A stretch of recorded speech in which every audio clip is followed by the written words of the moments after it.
عمران صاحب یہ بڑی انٹرسٹنگ ڈیولپمنٹ ہے کہ عمران خان صاحب کہتے ہیں کہ آرمی چیف کو خط لکھیں گے. ابھی ہم نے پچھلے ویک میں دیکھا ٹیلی گراف کو خط لکھا, جو آرٹیکل لکھا اس میں سیدھا آرمی چیف کو نام لے کر انہوں نے بہت سے الزامات لگائے. پھر انہی آرمی چیف کو کہتے ہیں کہ وہ خط بھی لکھیں گے. تو یہ کیا معاملہ ہے, کدھر کھڑے ہیں وہ؟ بسم اللہ الرحمن الرحیم. سمینا, یہ بڑی انٹرسٹنگ سٹوری ہے اور ہمارے واقفہ نہال نے جو ہمیں بتایا وہ اگر آپ اجازت دیں تو میں وہ بتا دیتا ہوں کہ عمران خان صاحب جیسے آپ نے خود اپنے انٹرو میں کہا کہ ابھی پچھلے ہفتے تک تو وہ بہت خلاف تھے اور وہ کہتے تھے کہ فارم 47 کی بات ہو, الیکشن کی بات ہو, ان کو جیل بھجوانے کی بات ہو. لیکن ہمارے واقفہ نہال کے مطابق یہ خط لکھنے کے لیے ان کو اسی شخصیت نے راضی کیا ہے جس کے مشورے وہ ہمیشہ پچھلے اپنی دور حکومت میں بھی مانتے تھے اور ان کی بات مانتے تھے. یعنی ان کی زوجہ محترمہ جو ہیں, ان کی اہلیہ بشرا بی بی صاحبہ, انہوں نے اس بات پہ نہ صرف قائل کیا بلکہ ان کو اس بات پہ راضی کیا کہ جناب آپ جس جگہ پہ چلے گئے ہیں اور جس حد تک یہ آپس میں دوریاں بڑھ گئی ہیں, اگر آپ خود اس بات کو تسلیم کرتے ہیں کہ معاملہ وہیں سے حل ہوگا اور مذاکرات اب اگر کریں گے تو اسی ادارے کے سربراہ سے کریں گے, تو پھر آپ کو خود انیشیٹو لینا چاہیے اور ان کو یہ خط لکھنا چاہیے تاکہ وہاں اس حلقوں میں بھی یا ادھر بھی یہ احساس ہو کہ آپ نے ان کی سپرمیسی کو تسلیم کر لیا ہے اور آپ جو ہیں ان کی بات, آپ ان کے ساتھ بات کرنے کو نہ صرف تیار ہیں بلکہ تھوڑا سا ٹیمپریچر اس سے کم ہوگا تو شاید کوئی اچھے معاملات کی طرف راستہ ہو. تو اس کا کریڈٹ سارا جو ہے ان کی اہلیہ محترمہ کو جاتا ہے. انہوں نے بانی چیئرمین جو ہیں پی ٹی آئی ان کو اس بات پہ قائل کیا. لیکن چودھری صاحب آپ کی خبر کیا ہے, اس خط کا کانٹینٹ کیا ہوگا اور یہ ضرورت کیوں محسوس ہوئی خان صاحب کو کہ وہ خط لکھیں اور اس میں کوئی بات لکھیں آرمی چیف کو؟ کیا خاص بات لکھیں گے؟ کوئی رسپانس ملے گا انہیں وہاں سے؟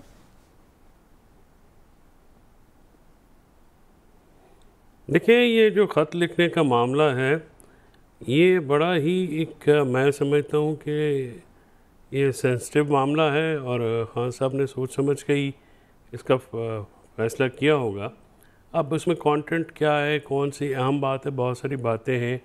وہ کیا لکھتے ہیں اور کیا اس میں کچھ آفرز ہوتی ہیں یا کوئی معاملات ہوتے ہیں. جنرلی تو ایسا محسوس ہوتا ہے کہ وہ جو ملکی حالات پہ جو انہوں نے صحافیوں سے بھی بات کرتے ہوئے بتایا کہ ملکی حالات کے اوپر یا کشمیر میں جو ایک ریسنٹلی ہوا ہے اس پہ وہ اپنا ایک مائنڈ دیں گے کہ اس خط میں کہ اس میں اور اس میں ریزالو بھی ڈیفینیٹلی ان کے نزدیک جو ہوگا وہ دیں گے. اب آرمی چیف اس کا جواب دیتے ہیں نہیں دیتے ہیں, یہ بھی ایک بڑی امپورٹنٹ بات ہوگی کہ کیا اس خط کو کنسیڈر کیا جائے گا سیریسلی یا نہ, یا اگنور کیا جائے گا. تو یہ ساری چیزیں ظاہر ذہن میں رکھی وہ فیصلہ کر کے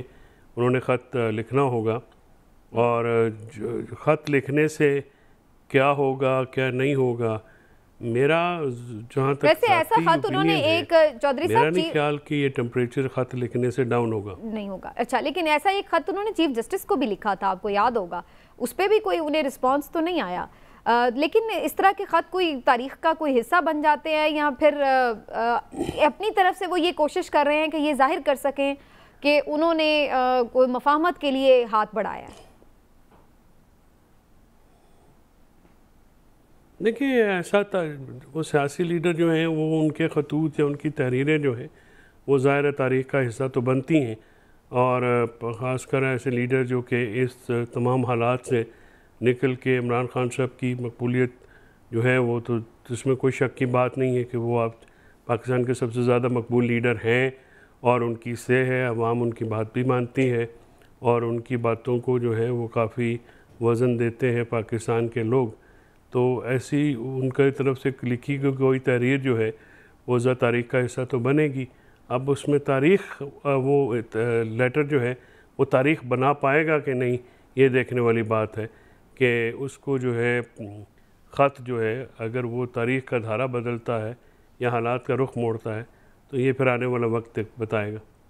ٹھیک, لیکن عمران صاحب آپ کو کیا نظر آ رہا ہے کہ یہ ٹیمپریچر ڈاؤن ہو سکتا ہے, جو کہ ایک اتنا خود ہی ایسا لگتا ہے کہ انہوں نے خود ہی بھی بڑھایا بھی ہوا ہے ٹیمپریچر, جس طرح سے اتنے فیوریس سٹیٹمنٹ دے کے. یہ اس خط لکھنے سے کم ہو سکتا ہے ٹیمپریچر؟ سمینا دیکھیں بات سیدھی سی ہے کہ جو آپ نے چوہدری صاحب سے بات کی نا مندرجات کی، تو وہ انہوں نے اپنی جو کور ٹیم ہے ان کے وکلاء کی، ان سے بھی کہا کہ آپ اس خط کے حوالے سے مختلف پوائنٹ لکھ کے دیں اور پھر وہ حتمی فیصلہ ان پوائنٹس کی روشنی میں خود کریں گے۔ لیکن آپ کا جو سوال ہے دیکھیں، میری ذاتی رائے میں تو انہیں یہ خط ضرور لکھنا چاہیے، لیکن آپ ایک بات کو ذہن میں رکھیں اور خان صاحب کو بھی علم میں ہونا چاہیے کہ جس شخصیت کو وہ خط لکھنے جا رہے ہیں وہ دیکھیں وہ ایک بہت بڑے بلکہ پاکستان کے سب سے بڑے ادارے کے سربراہ ہیں، اور اس سربراہ ہونے کے ناطے سے وہ مجھ سے ایون خان صاحب سے کہیں زیادہ ملکی حالات سے، چیزوں سے، جزیات سے باخبر بھی ہیں، اب آگاہی بھی رکھتے ہیں۔ انہیں اگر خان صاحب کسی بارے میں کچھ بتاتے ہیں کہ کشمیر میں کیا ہوا یا یہ ہوا، تو اس کا مطلب یہ نہیں ہے کہ انہیں ان چیزوں کا پہلے پتہ نہیں ہے۔ اب خان صاحب کا یہ معاملہ ہے کہ وہ ان حالات میں ان کو لکھنے جا رہے ہیں کہ جہاں پہ پہلے، اس لیے میری نہیں تو پھر وہ دوستی کے لیے ہاتھ بڑھا رہے ہیں کیا؟ اس کو ون لائنر کیا ہے، دوستی کرنا چاہ رہے ہیں؟ میرے خیال میں عمران خان صاحب کی یہ کوشش ہے کہ اس خط کے ذریعے سے وہ یہ تاثر دیں کہ میں اب دوستی کا ہاتھ بڑھاتا ہوں۔ چلیے یہی بات محسن بیگ صاحب سے پوچھتے ہیں۔ محسن بیگ صاحب، آرمی چیف صاحب کو خط لکھنے کا فیصلہ کیا ہے خان صاحب نے، آپ کے نزدیک اس خط کا مقصد کیا ہے اور اس کا کیا اثر ہوگا؟ دیکھیں، محبت نامہ تو ہو نہیں سکتا، کوئی ریکویسٹ ہی ہوگی۔ جب آپ کسی کو چٹھی لکھتے ہیں تو اس میں استدعائی کرتے ہیں۔ میرا خیال میں اس لیٹر کی جو تحریر ہے، اگر وہ منظر عام پہ آئی تو کوئی تبصرہ کر سکتا ہوں، لیکن خان صاحب کی عادات کے بارے میں علم رکھتا ہوں، اس لیے ماضی سے میں آپ کو یہ ایکسپیرینس ڈرا کر کے بتا سکتا ہوں کہ وہ پہلے بڑکے مارتے ہیں جیسے کہ ان کی ساری پارٹی کر رہی ہے، پھر وہ گریبان پہ ہاتھ ڈالتے ہیں اور پھر سیدھا ہی نیچے پاؤں پہ ہاتھ چلا جاتا ہے۔ یہ ماضی میں انہوں نے بہت جگہ یہ کیا۔ آج کیونکہ وہ یہ سمجھ رہے ہیں کہ میری پارٹی کے جو ہے وہ اسٹرینتھ اور میں ایک پاپولر لیڈر ہوں، یہ بہت بار پاپولرٹی کا جو خمار ہے بہت سے لوگوں کو چڑھا اور اترا، یہ وقتی طور پر ہوتا ہے پاپولر، تو اتنا ایزی نہیں ہے۔ وہ جو ریاست ہے وہ یونیفارم لوگوں کے ذریعے اپنی اتھارٹی اسٹیبلش کرتی ہے، اس میں فوج بھی ہے، پولیس بھی ہے اور رینجرز بھی ہے۔ ایسی صورت میں اگر کوئی پولیٹیکل لیڈر جو کہ کہتا ہے کہ میں پولیٹیکل ہوں اور ہے نہیں، وہ یہ سمجھے کہ میں ان اداروں کو اور ریاست کو جو ہے وہ اس چیز پہ مجبور کروں گا کہ وہ میرے ساتھ بیٹھیں، تو میں کسی اور سے بھی یہ آج دن میں بات کر رہا تھا کہ ان کو کیا ضرورت ہے مذاکرات کرنے کی؟ فوج نے تو کوئی الیکشن نہیں لڑنا، اور فوج اس کے ساتھ بیٹھے گی کیوں؟ اور ویسے بھی جب آپ ٹیبل پہ بیٹھتے ہیں تو آپ یہ کوشش کرتے ہیں کہ آپ کا جو ایٹ پار کسی سے ڈائلاگ کیے جائیں، تو نیچرلی عمران خان میں اور فوج میں بہت فرق ہے۔ اور پھر جو آپ نے 9 مئی کو کیا اور جس طریقے سے آپ ڈیلی بیسس پہ ان پہ الزامات لگاتے ہیں، تو کس منہ سے آپ ان کے ساتھ یا خط لکھیں گے یا بیٹھیں گے؟